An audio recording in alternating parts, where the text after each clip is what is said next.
querido señor cardenal, querido monseñor Gregorio Rosa Chávez, querido padre Néstor Alvarado, párroco de esta iglesia, amadísimos hermanos sacerdotes, amadísimos hermanos y hermanas en Cristo Jesús, todos, los aquí presentes como los que a través de los medios también están con nosotros.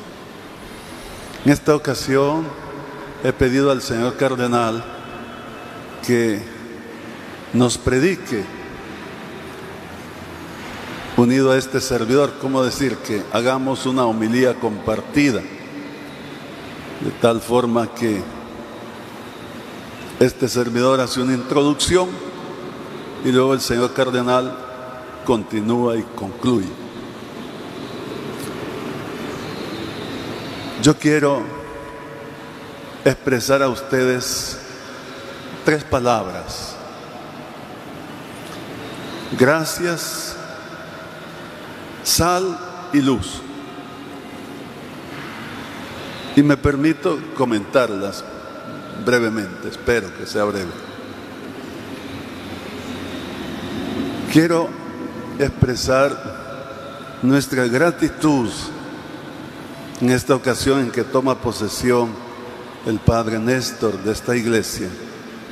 Expresar nuestra gratitud a la familia de Santo Domingo de Guzmán, a los padres predicadores y también a las hermanas oblatas dominicas de la Anunciata,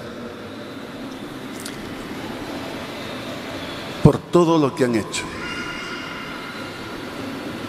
y siguen haciendo en el mundo entero, en la misión, en la predicación de la palabra. Pero principalmente por lo que han hecho a lo largo de estos 500 años en nuestro continente y aquí en nuestro país.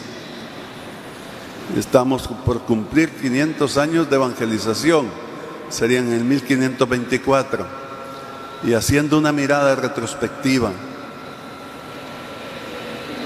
cuando publicábamos la carta pastoral sobre estos 500 años,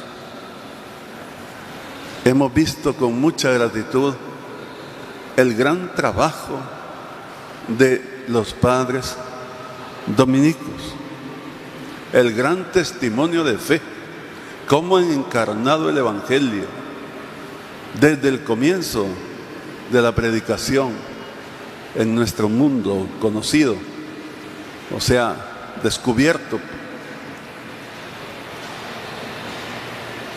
Grandes exponentes como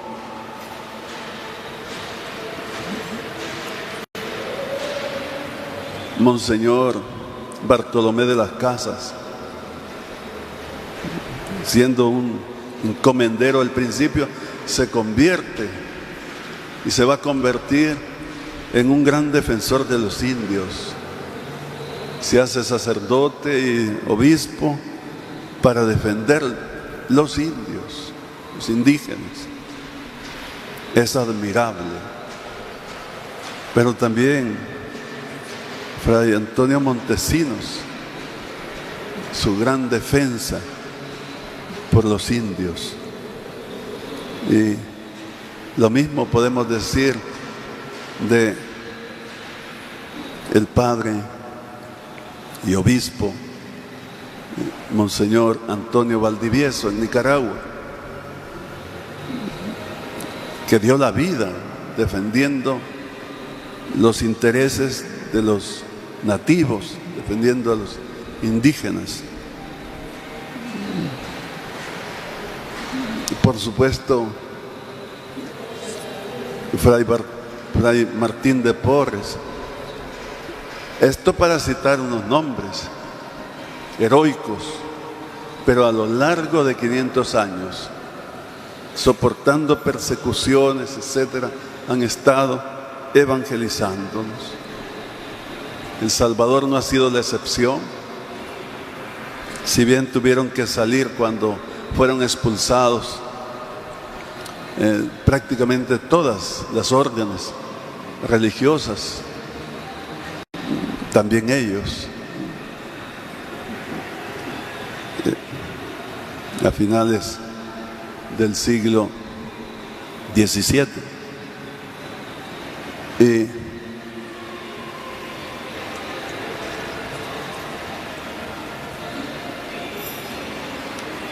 y bueno, pero cuando pudieron ya retornar, han estado aquí. La iglesia de Rosario y la catedral muy vinculadas, muy cercanas. Los padres dominicos desde siempre han sido unos colaboradores inmediatos del obispo del Salvador. Una colaboración muy estrecha. Tanto que ser iglesia del Sagrario dice de estar unida a la catedral, porque es una tradición que donde está la catedral, junto a la catedral está la iglesia del Sagrario. Aquí no estaba tan cerca, pero siempre, inmediato. Pero no tanto es la distancia o la proximidad física, sino afectiva, trabajando por la evangelización. Esto no se ha interrumpido hasta el día de hoy, aunque la persecución haya obligado a salir a los padres, pero siempre en comunión con la iglesia, con nosotros. Es muy hermoso. Por eso ahora que damos posesión al Padre Néstor de esta iglesia, he querido expresar con todo el sentimiento, el mejor sentimiento de nuestro corazón, una palabra de gratitud. Les agradecemos inmensamente. Dios les va a pagar. Les animamos a seguir adelante en esta gran misión. Y luego decir que este domingo, quinto del tiempo ordinario, nos invita a hacer luz, luz del mundo y sal de la tierra. Ya el profeta Isaías en la primera lectura nos lo ha dicho, que el que comparte el pan con el hambriento, el que viste al desnudo, el que abre su casa al peregrino, se convierte en luz. Porque es ejemplo, porque es manifestación del amor de Dios. Pero esto queda todavía más claro con la predicación de Cristo en el Evangelio. El día de hoy, del capítulo 5 de San Mateo, el Señor les dice en el Sermón de la Montaña a los discípulos, a los apóstoles: ustedes son la sal de la tierra y la luz del mundo.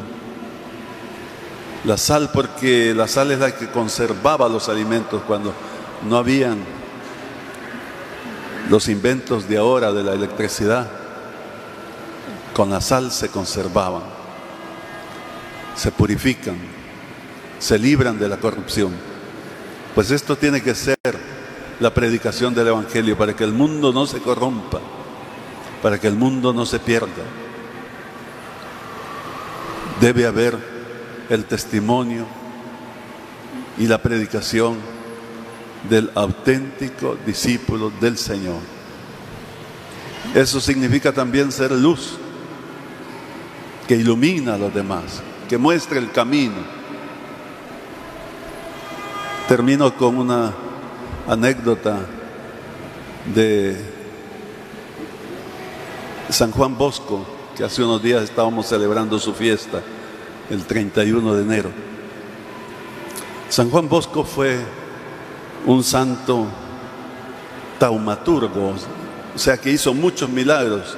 Se dice que hizo más de 800 milagros en vida.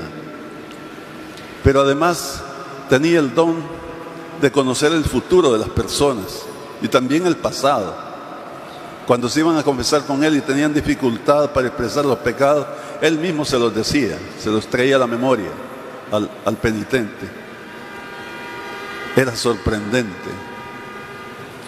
Pues bien, en una ocasión, un hombre pobre, humilde,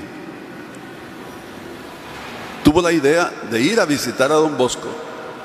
Y si como sabía mucho don Bosco, pensó pedirle que por favor le diera el número premiado de la lotería para salir de la pobreza, salir de las dificultades que estaba pasando. Y fue para allá. Lo buscó hasta que pudo hablar con don Bosco. Y le hizo la petición: mira que estoy pasando un momento muy difícil. Dime por favor, ¿cuál es el número de la lotería? A don Bosco le sorprendió la pregunta. Parece que no se la esperaba. Se le quedó mirando, serio. Y luego le dijo, sí, le dijo, te voy a dar el número de la lotería para que obtengas el más grande premio. Fíjate bien,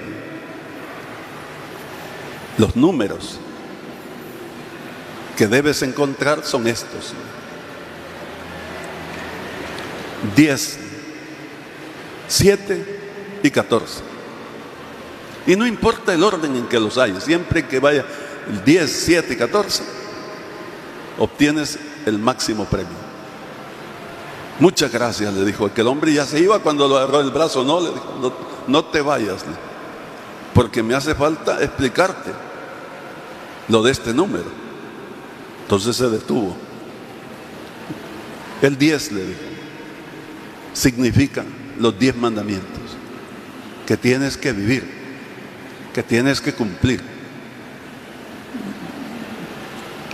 El 7 significa los 7 sacramentos que tienes que practicar con buena voluntad, con perseverancia. Y el 14, le dijo, significa las obras de misericordia, las 7 temporales, materiales, y las 7 espirituales. Las 7 obras de misericordia temporales, todos sabemos, son las que el Señor Jesús dice que va a ser el objeto de nuestro examen en el último día. Lo dice en el Evangelio de San Mateo, en el capítulo 25. Tuve hambre y me diste de comer, tuve sed y me diste de beber, estuve desnudo, me vestisteis, estuve sin techo y me hospedasteis, en la cárcel, en el hospital y vinisteis a verme. Y el catecismo agrega todavía otra: sepultar a los muertos. Y las 7 obras espirituales pudiéramos resumirlas en la predicación del Evangelio, precisamente: enseñar al que no sabe, ser luz para el que necesita avanzar en el buen camino, etc. Pero don Bosco le insistió. Mira, le dijo, que este número que te he dado, ciertamente con él se obtiene el premio más grande que puedes imaginar, más grande que el de la lotería. Es el premio de la vida eterna, y te lo aseguro que lo vas a ganar. Y aquel hombre cambió. Después que andaba preocupado por la parte económica, buscando cómo conseguía dinero fácil, después que habló con don Bosco, salió al asilo a dar una ofrenda para los pobres. Pues nosotros también debemos sentirnos aleccionados, amadísimos hermanos, que cuando el Señor nos dice, ustedes son sal de la tierra y luz del mundo, nos está invitando a ser buenos, a obrar como Él, a hacer siempre el bien, para de verdad ser luz. Que la luz del Señor brille en nosotros para salvación de todos. Esa es nuestra misión. Por eso somos cristianos. Que el Señor pues nos asista siempre con su gracia. Yo me quedo aquí para dar la palabra al señor cardenal, quien nos va a predicar. Gracias, Monseñor José Luis. Muy queridos hermanos y hermanas, estoy contento esta mañana de ser parte de una historia que yo conocí cuando tenía 14 años. Llegué al seminario y estaba esta iglesia de madera, básicamente, hermosísima, que sirve de catedral, porque está la catedral ya en construcción, 1956. Hace más de 70 años. Allá estaban las fundaciones de la catedral, aquí estaba la catedral en funciones. Aquí venimos a servir al altar con el arzobispo Chávez y González, antes del concilio, cuando el obispo llevaba una larga capa al entrar a la misa pontifical. Aquí iba detrás recogiendo la capa con las novias ahora, ¿verdad? Y al llegar a la sede se cambiaba las sandalias por unas especiales para la misa pontifical. Y en el ofertorio el acólito tenía que probar el vino antes de servirlo en la vinajera, en el cáliz. Por si acaso está el vino envenenado. Era una práctica que se pedía en las normas litúrgicas. Hace 70 años, más de 70 años de estar, casi 70 años de estar viniendo a este lugar. He visto cuántas cosas han pasado acá. En ese tiempo estaba el arzobispado al costado norte de la iglesia, un edificio de madera y lámina. Y estaba el centro de la Guerra de Jesús. ¿Se acuerdan, verdad? Los mayores de estos datos. Y después Monseñor Romero como arzobispo. En el 77 hubo la masacre de la Plaza Libertad.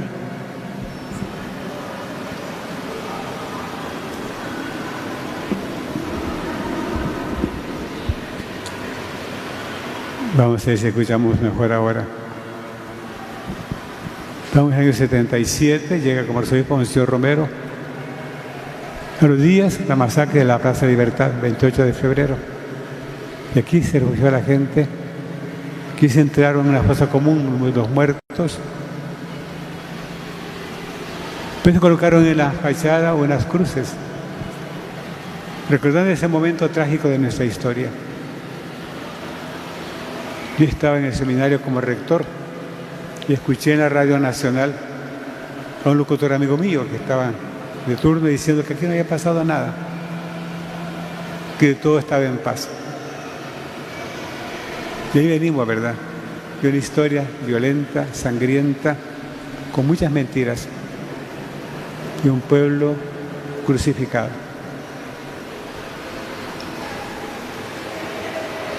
Estamos ahora con un nuevo párroco que inicia un momento de su caminar con nosotros,